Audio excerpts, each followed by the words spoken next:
இன்றைக்கி நம்ம என்ன பார்க்க போகிறோம் அப்படின்னா, மிக முக்கியமான ஒரு ஜெபத்தை குறித்து பார்க்க போகிறோம். நாங்கள் ஆண்டவரை ஏற்றுக்கொண்ட புதிதில் எங்களுக்கு போதிக்கப்பட்டதான மிக முக்கியமான ஒரு ஜெபம், தானியேலினுடைய ஜெபம். அதாவது 9ஆம் அதிகாரம் தானியேல் புஸ்தகத்தில் இது வருகிறது. 27 வசனங்கள் இருக்கிறது. இந்த தானியேலுடைய ஜெபத்தை ஓவரால் சம்மரியாக தான் நம்ம இன்றைக்கி பார்க்க போகிறோம். எனக்கு ரொம்ப பிடிச்ச அதிகாரம். என்ன காரணம் அப்படின்னா, இந்த ப்ரேயர் அவன் பண்ணக்கூடிய ப்ரேயரில் நம்மளாம் இன்றைக்கி ஒரு ப்ரேயரை ஆரம்பிக்கிறோம் அப்படின்னு கேட்டிங்கன்னு சொன்னால், அந்த ப்ரேயரை நம்ம ஒரு மிக முக்கியமான ஏதோ ஒரு காரணத்துக்காக தான் ஆரம்பிப்போம் இல்லையா? அதில் நம்ம பெற்றுக்கொள்வோம் அப்படிலாம் நினச்சி தான் ஆரம்பிப்போம். அதுக்கு ஒரு பதில் வரணும் இப்படிலாம் நினைப்போம் இல்லை? ஆனால் இந்த ப்ரேயர் அவன் ஆரம்பிக்கிற விஷயத்தை நல்லா கவனிச்சு பாருங்கள். வசனம் சொல்லுது, 2வது வசனம், தானியேலாகிய நான் எருசலேமின் பால் கடிப்புகள் நிறைவேறி தீர 70 வருஷம் செல்லும் என்று கர்த்தர் எரேமியா தீர்க்கதரிசியோடு சொல்லிய வருஷங்களின் தொகையை புஸ்தகங்களால் அறிந்து கொண்டேன். இவனுக்கு நல்லா தெரியும் 70 வருஷம் கழிச்சு தான் நம்ம விடுதலையாக போகிறோம். 70 வருஷத்துக்கு முன்னாடி நமக்கு விடுதலை கிடையாது, எரேமியா புஸ்தகத்தில் சொல்லி இருக்கு அப்படின்னு. ஆனால் அடுத்து அவர் ஆரம்பிக்கிறார், நான் உபவாசம் பண்ணி ரட்டிலும் சாம்பலிலும் உட்கார்ந்து தேவனாகிய ஆண்டவரை ஜபத்தினாலும் விண்ணப்பங்களாலும் தேட என் முகத்தை அவருக்கு நேராக திருப்பி அப்படின்னு. நல்லா தெரியும் இப்போ அவர் பண்ண போகிற ஜபத்துக்கு அவருக்கு பதில் வராது. இப்போ அவருக்கு நல்லா தெரியும். ஏன்னா 70 வருஷம் கழிச்சு தான் அவர் விடுதலையாக போகிறோம். 70 வருஷம் கழிச்சு விடுதலையாக போகிறதுக்கு இப்போயே அவர் ஜெபம் பண்ணுறார். ஆண்டவரே, நான் ஜெபம் பண்ணுறேன். என்ன காரணத்துக்காக? நாங்கள் 70 வருஷம் கழிச்சு தான் விடுதலையாக போகிறோம். ஆனால் இப்போவே நான் ஜெபம் பண்ணுறேன். இந்த மாதிரி உங்களால் ஜெபம் பண்ண முடியுமா? முடிவை தெரிஞ்சு சுகம் ஆகாது, கிடைக்காது, நடக்காது, இப்படி தெரிஞ்சு இப்போதைக்கு பதில் வராது, ஆனால் நீங்கள் ஜெபம் பண்ணுவீங்களா? அதுதான் தானியேலை பார்த்து ஆண்டவர் சொல்கிறாரு, என் பிரியமான புருஷனாகிய தானியேலே. ஏன்? அவனுடைய ஜபத்தில் நல்லா தெரிஞ்சு இது ஒரு 70 வருஷம் கழித்து நடக்க போகிற ஒரு விஷயம். ஆனால் நான் இப்போவே ஜெபம் பண்ணுவேன், 70 வருஷம் கழித்து ஒருத்தன் வரட்டும், ஜெபம் பண்ணிட்டோம் அப்படின்னு சொல்லிட்டு அவன் அதை விட்டுல பாருங்க. இந்த தலைமுறையில் என்னுடைய வேலை நான் ஜெபம் பண்ண வேண்டியது, நான் ஜெபம் பண்ணுவேன். ஆனால் 70 வருஷம் கழிச்சு தான் விடுதலை வரும். வரட்டும், அது வரும்போது வரட்டும், நான் இப்போ பண்ண வேண்டிய ஜெபத்தை பண்ணுறேன். இதுதான் பிரதிபலன் எதிர்பார்க்காமல் பண்ணுகிற ஜெபம். தானியேல்கிட்ட உள்ள பெரிய ஸ்பெஷாலிட்டி. ஆண்டவர் சொல்கிறாரு, என் பிரியமான புருஷனாகிய தானியேலை. இந்த 2 அதிகாரத்தில் மட்டும் 3 தடவை தானியேலை பார்த்து ஆண்டவர் சொல்வார், என் பிரியமான புருஷனாகிய தானியேலே. அப்போ தானியேலுடைய ப்ரேயர் வெரி இம்பார்ட்டன்ட். நம்ம ஏன் சொல்கிறோம் அப்படின்னா, அவனுக்கு நல்ல ரிசல்ட் தெரிஞ்சு ஜெபம் பண்ணுறான். ஃபர்ஸ்ட் பாயிண்ட் இது. 2வது, அவன் இந்த ப்ரேயரில் ஒரு ப்ரொசீஜர் இருக்கும். நீங்கள் நல்லா கவனித்து பார்த்தீங்கன்னா இந்த ப்ரேயரில் ஒரு ப்ரொசீஜர் இருக்கும். ஃபர்ஸ்ட் அவன் சொல்கிறான், தேவனை ப்ரைஸ் பண்ணி அவன் இந்த ப்ரேயர் ஆரம்பிக்கிறான். வசனம் 4வது வசனம், கிருபையும் காக்கிற மகத்துவமும் பயங்கரமான தேவனே. அப்போது எல்லா ஜபத்தோடைய ஆரம்பத்துலேயும் ஒரு ப்ரைஸ் இருக்கணும், கர்த்தரை துதிக்கிற ஒரு துதி இருக்கணும். தனி ஜபத்தில் நான் சொல்கிறேன், இது தனி ஜபம். நம்ம ப்ரைஸ் அண்ட் வர்ஷிப் அப்படின்னாலே ஒரு சர்ச்சில் போய் நம்ம எல்லாம் சேர்ந்து ஆராதிக்கிறோம். நீங்கள் கர்த்தரை உட்காந்து கொஞ்ச நேரம் கர்த்தரை ஸ்தோத்திரம் பண்ணுங்க, கொஞ்ச நேரம் கர்த்தரை மகத்துவங்களை சொல்லி துதிங்க. நிறைய பேருடைய விஷயம் என்னன்னு கேட்டிங்கன்னா, அவங்க போன உடனே விண்ணப்பத்தை ஆரம்பிச்சிருவாங்க, இல்லைனா போன உடனே அழத் தொடங்கிடுவாங்க. அவங்க என்ன சொல்லுவாங்கன்னா, என்னுடைய காரியங்கள், என்னுடைய பாரங்கள் எவ்வளவா இருக்கிறது, இருக்கட்டும். துதி எப்பவுமே ஃபஸ்ட்டு போகணும். யூதா முதலில் செல்லட்டும். இதை நிறைய பேர் மிஸ்யூஸ் பண்ணி முதல்ல நம்ம நல்லா டான்ஸ் ஆடணுன்ற ரேஞ்சுக்கெலாம் போயிட்டாங்க. அதெல்லாம் கிடையாது. உங்கள் பர்சனல் துதி முழு இருதயத்தோடும், முழு ஆத்மாவோடும், முழு பலத்தோடும் உன் தேவனாகிய கர்த்தரிடத்தில் இந்த துதி, கர்த்தரை துதிக்கிற துதி ஃபஸ்ட். ஆண்டவரே, இது வரைக்கும் அவர் எவ்வளோ மகத்துவம் உள்ளவராக இருந்திருக்கிறாரு, இது வரைக்கும் அவர் செய்த நன்மைகளுக்கு முதல்ல நீங்கள் அதுக்கு ஸ்தோத்திரம் பண்ணுங்கள். கர்த்தரை ஏன் தெரியுமா? எப்போவுமே ஒரு விஷயம் புரிஞ்சுக்கணும், அவர் ராஜா.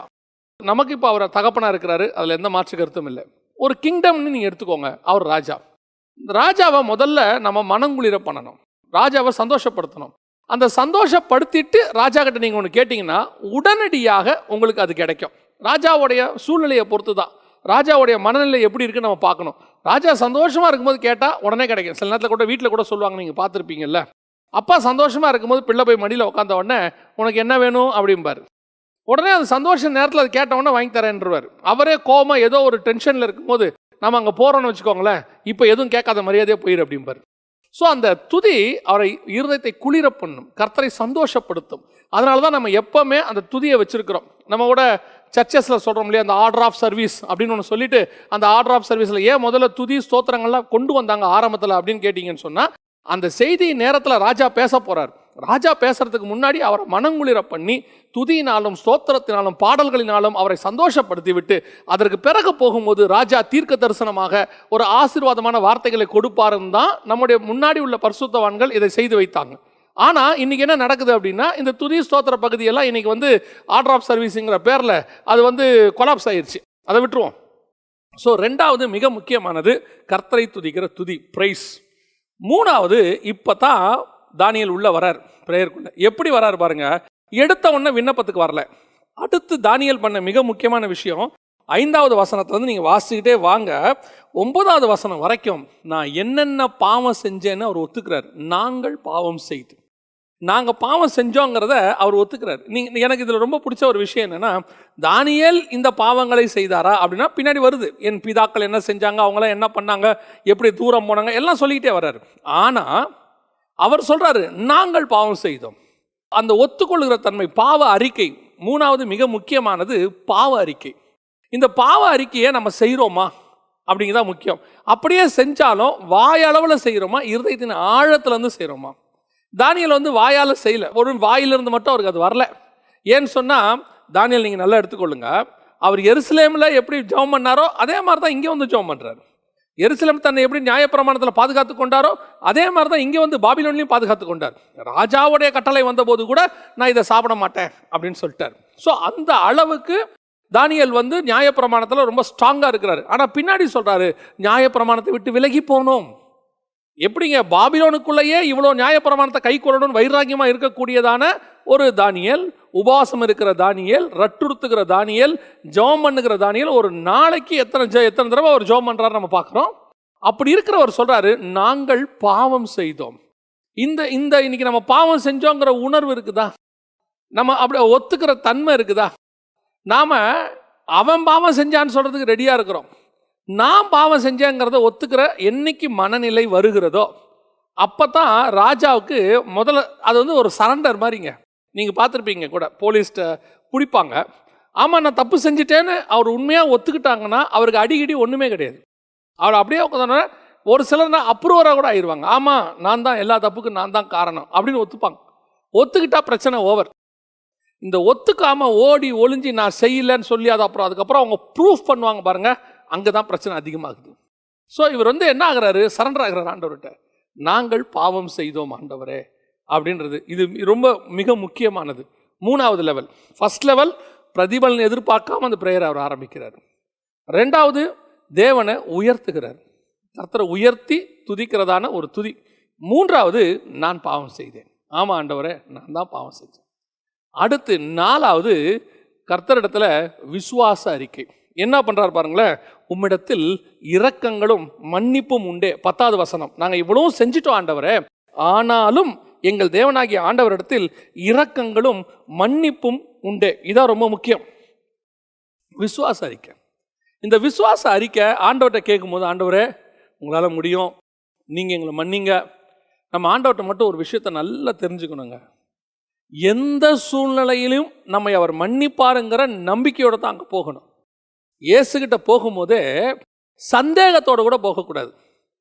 அதனால தான் இயேசு திருப்பி திருப்பி வரவங்கட்டெலாம் கேட்பார், என்னால் சுகமாக்க முடியும் என்று நீ விசுவாசிக்கிறாயா?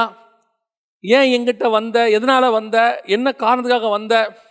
அப்போ ஆண்டவர் செய்கிற காரியம் என்ன, நீ என்கிட்ட வரும்போது உனக்கு ஒரு மிகப்பெரிய நம்பிக்கை இருக்கணும், நான் திரும்பி வரும்போது இரக்கங்களையும் மன்னிப்பையும் பெற்றுக்கொண்டு தான் நான் வெளியே வருவேன். இது ரொம்ப ரொம்ப முக்கியம்.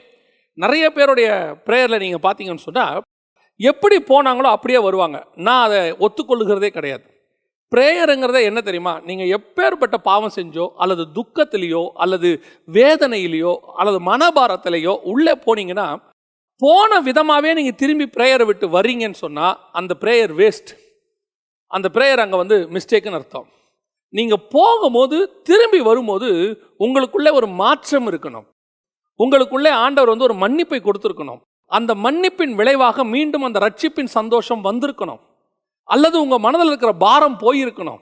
இறக்கி வச்சுட்டோம், வருத்தப்பட்டு பாரம் சுமக்கிறதோடு வந்தோம், இப்போ இளைப்பாறுதலை பெற்றுக்கொண்டோங்கிற நம்பிக்கையோடு வெளியே வரணும்.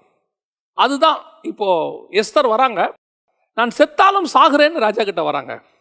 அவங்க என்ன நம்பிக்கையில் வராங்க, மொர்தெகாய்ட்ட சொல்லிட்டாங்க செத்தாலும் சாகுறேன். ஆனால் அவங்களுக்கு ஒரு நம்பிக்கை இருக்குது, நான் அலங்காரம்லாம் பண்ணிட்டு போகிறேன், ராஜாவுக்கு பிடிச்ச மாதிரி நான் போகிறேன், கண்டிப்பாக எனக்கு ராஜாவின் இடத்துல என்ன கிடைக்கும்?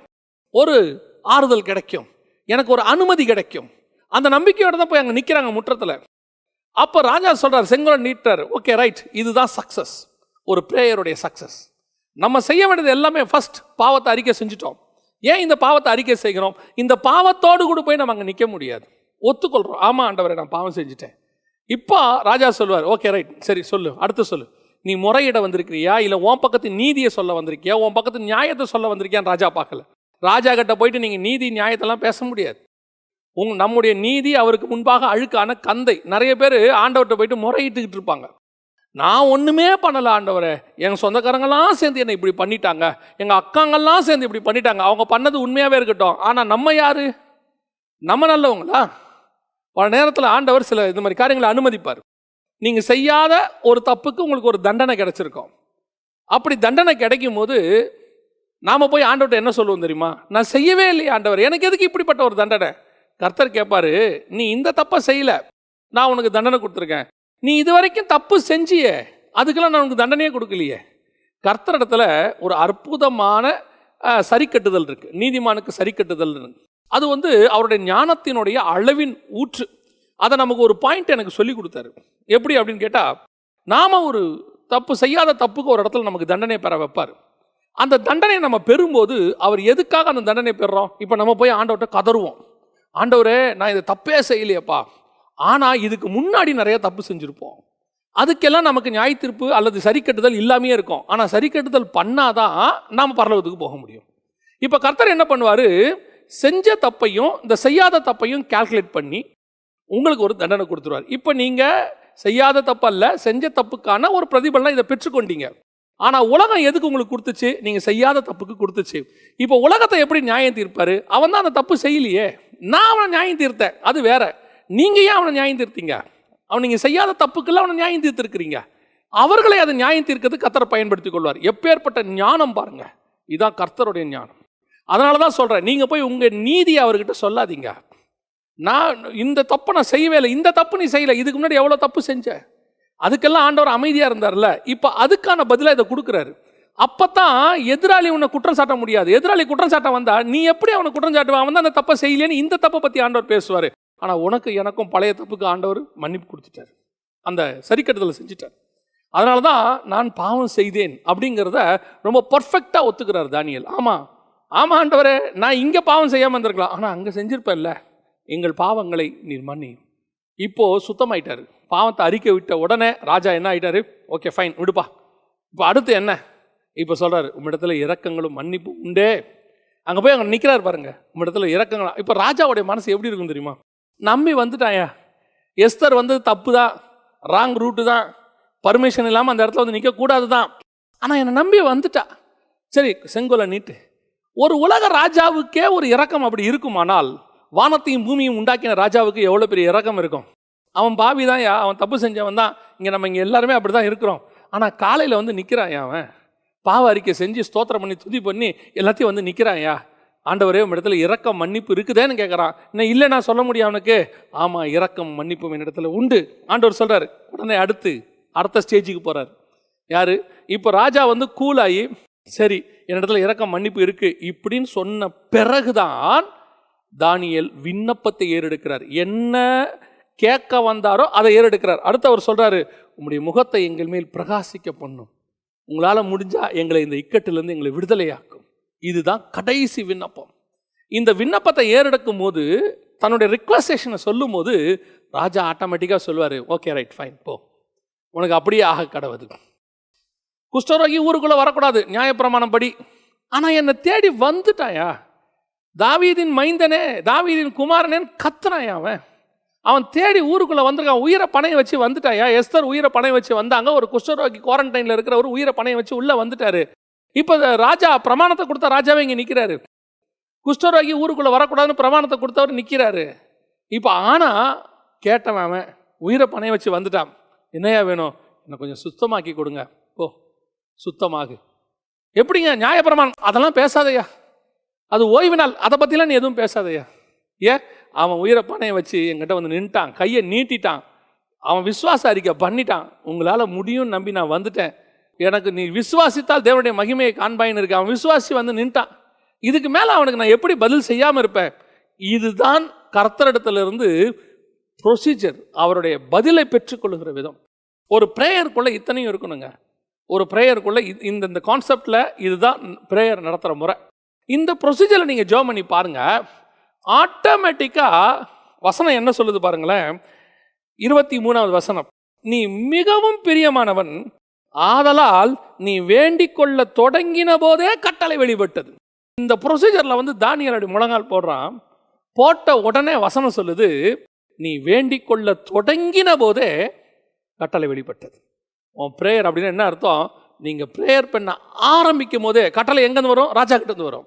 அப்படி ப்ரேயர் பண்ண தொடங்கும் போதே உடனே சாங்ஷன்ட். சரி போ, ஓகே ரைட். எஸ்தர் அந்த கோலை தொட்ட உடனே உனக்கு என்ன வேண்டும்? எங்கள் வீட்டுக்கு நீங்கள் சாப்பிட வரணும். ஓகே ரைட், போகலாம். அவ்வளோதான், முடிஞ்சிருச்சு. இவ்வளோ அலங்காரமும் இவ்வளோ ப்ரொசீஜரோட வரும்போது கான்வர்சேஷன் எவ்வளோ நேரம்? ஒரே நிமிஷம் கான்வர்சேஷன்.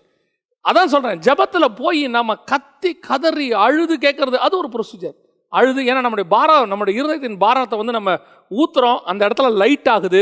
நான் அப்படி எப்பயுமே சொல்லுவேன், நான் வந்து ஆண்டவரை 18வது வயசில் ஏற்றுக்கொண்டேன். எனக்கு இப்போ நான் வந்து கிட்டத்தட்ட ஒரு 29 வருஷமாக ஆண்டவர் கூட நடக்கிறதுக்கு ஆண்டவர் ஒரு வாய்ப்பை கொடுத்துருக்குறாரு. இந்த 29 வருஷத்தில் இங்கே யாருமே எனக்கு தெரிஞ்சு அப்படியே பவுல் மாதிரி ஸ்ட்ராங்காலாம் இல்லை. எத்தனையோ பலகீனங்கள், எத்தனையோ வேதனைகள், ஊழியத்தின் பாதையில் நம்மளை ஒழிச்சு கட்டுறதுக்கு எத்தனையோ காரியங்கள், எத்தனையோ மனபாரங்கள், எத்தனையோ தேவைகள், குறைவுகள் எல்லாம் வந்திருக்கு. எல்லாத்தையும் கிராஸ் பண்ணி தான் வந்திருக்கோம். ஒவ்வொன்றும் வரும்போதும் எனக்கு வேறு வழியே தெரியாது, அப்படியே பிளைண்டாக இருக்கும். நேராக போய் தேவ சமூகத்தில் தான் உட்காருவேன். விவரம் புரியாத காலத்தில் ஆண்டவரை ஏற்றுக்கொண்ட புதுசில் ஜெபத்தில் போய் உட்காரும் போது சட்டையெல்லாம் கிழிச்ச காலம் இருக்குது. அப்படியே துக்கத்தில், ஆண்டவரே இந்த பிரச்சனையிலேருந்து எனக்கு விடுதலை ஆக்குங்கப்பா, என்னால் இதுலேருந்து மீண்டு வர முடியலன்னு சொல்லி சட்டையை கிழிச்ச காலம்லாம் இருக்குது. அதுக்கப்புறம் போக போக தேவ சமூகத்தில் விழுது அழுது ஜெபம் பண்ணுறதுக்கு கர்த்தர் கிருபை பாராட்டினார். அதையும் தாண்டி போக போக போக இந்த ப்ரொசீஜர் ஆண்டவர் சொல்லி கொடுத்தார். இது எப்படி தெரியுமா? ராஜாவின் இடத்துல போய் வாங்குற மாதிரி போய் எல்லாத்தையும் ஒரு தடவை ஜெபம் பண்ணிக்கிட்டு இருக்கும்போது ஆவியானவர் எனக்கு சொல்லி கொடுத்தார். ஒரு நல்ல ஒரு துதி பாடலை நீ பாடிக்கிட்டே இருன்னு சொன்னார். உணர்த்திக்கிட்டே இருந்தார். நான் பாடிக்கிட்டே இருந்தேன். அடுத்து ஆவியானவர் பற்பல பாஷைகளில் பேச வச்சார், அந்நிய பாஷைகளில் பேச வச்சார். அப்படியே பண்ணிகிட்டே இருக்கும்போது, அப்படியே பேசிக்கிட்டே இருக்கும்போது லிட்டரலாக ஆவியானவர் சொல்கிறாரு, தேவன் நீ ஏறெடுக்க போகிற விண்ணப்பத்துக்கு செவிசாய்க்க தயாராக இருக்கிறாரு, இப்போ அந்த விண்ணப்பத்தை ஏறெடுன்னார். நான் சொல்லுவேன், அது ஒரு மிக முக்கியமான விஷயம். நான் அப்படி ஆக்சுவலாக அதை நினச்சி போல, நான் ஜெபம் பண்ண தான் போனேன். ஜெப நேரத்தில் ஆவியானவர் உணர்த்தினார், இந்த ஜெப குறிப்பை இப்போ வெயின்னு வச்ச உடனே எனக்குள்ள ஒரு நிச்சயம் கிடச்சிச்சு. ஒரு கட்டளை பிறந்த மாதிரி இருந்துச்சு. நீ வேண்டிக் கொண்டது உனக்கு ஆயிற்று அப்படின்னு சொன்ன மாதிரி இருந்தது. அன்னிலேருந்து பார்க்குறேன், கர்த்தர் சொன்ன விஷயங்கள் எனக்கு ஆண்டவர் தரிசனத்தில் கொடுத்தது எல்லாம் நிறைவேற தொடங்கியது, என் கண்கள் காணும்படி. நான் அதை தான் சொல்ல வரேன். அந்த ஜெப அனுபவத்தில் அந்த ராஜாவுடைய கட்டளையை வாங்குற வரைக்கும் கர்த்தர் நமக்கு அதை நியமித்து கொடுப்பார். அப்போ இந்த ப்ரொசீஜரை நீங்கள் ப்ரேயரில் ஃபாலோ பண்ணும்போது எந்த ஒரு எதிர்பார்ப்பும் நான் ஆண்டவற்ற போங்க. முதல்ல கர்த்தரை நல்லா துதிங்க, அப்புறம் நான் பாவிங்கிறத ஒத்துக்கோங்க, கிளீனைஸ் பண்ணுங்க. அதுக்கப்புறமா விசுவாச அறிக்கை பண்ணுங்க. ஆண்டவரே உம்மிடத்துல இரக்கங்களும் மன்னிப்பும் உண்டே அப்பான்னு சொல்லுங்க. கடைசியாக உங்களுடைய விண்ணப்பத்தை ஏறிடுங்க. உங்களுக்கு என்ன வேணும்னு சொல்லுங்க. கர்த்தர் சொல்லுவார். நீ வேண்டிக் கொள்ளும் போதே கட்டளை வெளிப்பட்டது. ஒருவேளை இதுவரைக்கும் நீங்கள் அப்படி ஒரு ஜெபத்தை ஏறெடுக்கலனா இந்த மாதிரி ஒரு ப்ரேயரை ஏறெடுங்க. உங்கள் ஜெபங்களுக்கு கர்த்தர் நிச்சயம் பதில் கொடுப்பார்.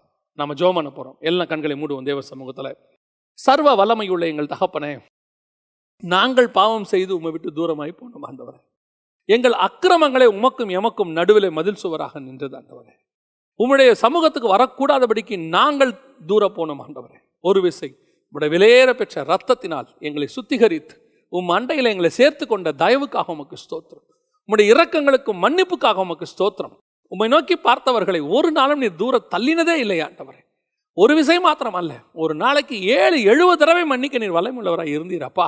உம்முடைய மன்னிப்பு தான் எங்களை இன்னைக்கு நிற்க வச்சிருக்குது ஆண்டவரே. தேவனாகிய கர்த்தாவே, இப்பொழுதும் இங்கே ஜெபிக்கிற ஒவ்வொருத்தருக்காக நாங்கள் ஜெபிக்கிறோம் ஆண்டவரே. ஆண்டவரே, ஒவ்வொருத்தரும் இப்படிப்பட்ட ஒரு ஜெப அனுபவத்தை பெற்றுக்கொள்ள, ஒவ்வொருத்தரும் இப்படி ஜெப ஆவியினால் நிரம்ப, ஒவ்வொருத்தரும் இடத்துல இருந்து என் பிரியமான புருஷனை என்று சாட்சியை பெற்றுக்கொள்ள, ஒவ்வொருத்தரும் ஜெபிக்க ஆரம்பிக்கும் போதே கட்டளை பிறக்க பரலோகத்திலிருந்து சத்தத்தை கேட்க, ஆண்டவரே அவர்களுக்குரிய தூதர்கள் வந்து அந்த பதிலை அவர்களுக்கு கற்றுக் கொடுக்க, உள்ளுக்குள் இருக்கிற ஆவியானவர் அந்த பதிலை வாக்கு கடங்காத பெருமூச்சுகளோட விண்ணப்பங்களை ஏறெடுத்து பதிலை பெற்றுக் கொடுக்க கர்த்தர் கிருபை தருவீராக. ஆண்டவரே, நாங்கள் இந்த ஜெப ஆவியிலையும் ஜெப அனுபவத்திலையும் இன்னும் அதிகமாய் வளர கர்த்தர் கிருபை பாராட்டும். மகிமையுள்ள கரத்தில் எங்களை தாழ்த்துகிறோம். எங்கள் ஆண்டவர் இயேசுவின் நாமத்தினாலே ஒப்பு கொடுத்து ஜெபிக்கிறோம், எங்கள் ஜீவனுள்ள நல்ல பிதாவே.